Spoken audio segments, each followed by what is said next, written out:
امام احمد بن حنبل رحمۃ اللہ علیہ بہت بڑے محدث تھے۔ ایک بزرگ تھے شاہ بقی الدین ابن مخلد، وہ کہتے ہیں مجھے پتہ چلا کہ اس دور میں نبی کریم علیہ السلام کی حدیث جو سب سے بہترین پڑھاتے ہیں وہ امام احمد بن حنبل ہیں۔ ان کو حضور کی حدیث سے جو خاص شغف ہے وہ کسی اور کو نہیں۔ کہتے ہیں میرے دل میں لو لگ گئی، حالانکہ میں امیر گھرانے سے تھا۔ میں کشتی میں بیٹھا امام احمد بن حنبل کے پاس آنے کے لیے، رستے میں طوفان آ گیا، کشتی ہچکولے کھانے لگی، کسی طریقے سے ایک جزیرے کے ساتھ جا کے کشتی لگی، ٹوٹ گئی، بکھر گئی، میں جزیرے پہ اتر گیا، اور بھی کئی لوگ تھے۔ ایک مہینہ وہاں رہنا پڑا، بارشیں ختم ہوئی، موسم ٹھیک ہوا تو ایک کشتی دکھائی دی آتی ہوئی۔ فرماتے ہیں کہ وہ اس کشتی میں بیٹھا، دوبارہ بغداد کیا، مجھے سفر طے کرتے 2.5 مہینے گزر گئے، وہ جزیرے پہ مہینہ پتے کھا کے بھی گزارا کرنا پڑا۔ نکلا تھا علم حاصل کرنے، جب بغداد شریف پہنچا لوگوں سے پوچھا امام احمد بن حنبل کا مدرسہ کہاں ہے؟ انہوں نے کہا وہ مدرسہ تو بند ہو گیا ہے، وقت کا بادشاہ مخالف ہو گیا، مسجد مدرسہ سیل کر دیا۔ امام صاحب کہاں ہیں؟ کہا گھر کے اندر قید ہیں۔ ان کے گھر کو سب جیل بنا دیا، چاروں جانب پولیس کھڑی ہے، اور ویسے بھی بغداد میں کرفیو ہے، ہر چوک چوراہے میں پولیس والے کھڑے ہیں۔ شاہ بقی الدین کہتے ہیں اتنا کچھ سننے کے باوجود بھی میرا جذبہ ٹھنڈا نہیں ہوا۔ وہ مہینے میں سفر کی صحبتیں، گو سنا تھا کہ آستانہ یار دور ہے، پر ہم نے بھی ٹھان لی تھی کہ جانا۔ گو سنا تھا کہ آستانہ یار دور ہے، پر ہم نے یہ ٹھان لی تھی کہ جانا ضرور ہے۔ کہتے ہیں پہنچ گئے، اب پتہ چلا کہ کرفیو ہے، سڑکوں پہ پولیس کھڑی ہے، گلیوں میں چوکوں چوراہوں میں پہرے ہیں، امام صاحب تک تو جا کوئی نہیں سکتا۔ کہتے ہیں میں نے ایک شخص کی منت کی، میں نے کہا کسی طریقے گاڑی بتا۔ کہنے لگا میں اشارہ بھی نہیں کر سکتا، سخت حالات ہیں۔ وہ کوئی طریقہ، میں نے جب زیادہ تڑپ کے کہا تو وہ شخص کہنے لگا میں ان کے گھر کے قریب تجھے لے جاؤں گا اور گزرتے وقت صرف آنکھ کا اشارہ کروں گا۔ کہتے ہیں میں نے کہا یہ بھی ٹھیک ہے۔ ان کے گھر کے تیری تلاش میں پھرے نا ہم جنگل پہاڑ اور دشت میں، ان کے دروازے کے قریب اس نے اشارہ کیا۔ شاہ بقی الدین کہتے ہیں کہ میں گھر دے کے آ گیا واپس۔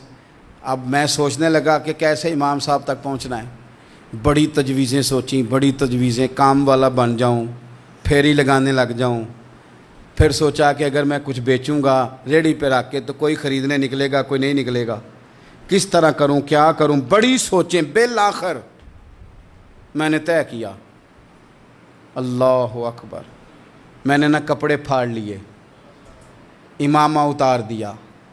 فرماتے ہیں کہ ایک پیالہ مٹی کا خرید کے گلے میں رسی سے باندھ لیا، اور امام احمد بن حنبل کی 3 گلیوں پیچھے میں نے دروازہ دروازہ صدا لگانی شروع کی، فقیر ہوں، اللہ کے نام پہ لینے آیا ہوں۔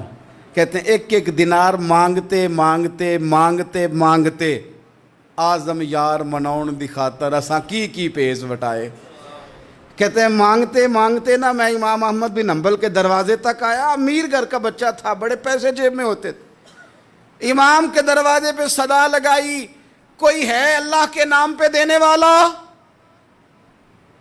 کہتے ہیں وہ نور بھرا دروازہ کھلا، ایک گورے مکھڑے والا، سفید داڑھی والا، سونے امامے والا، چمکدار آنکھیں، نورانی شباہت۔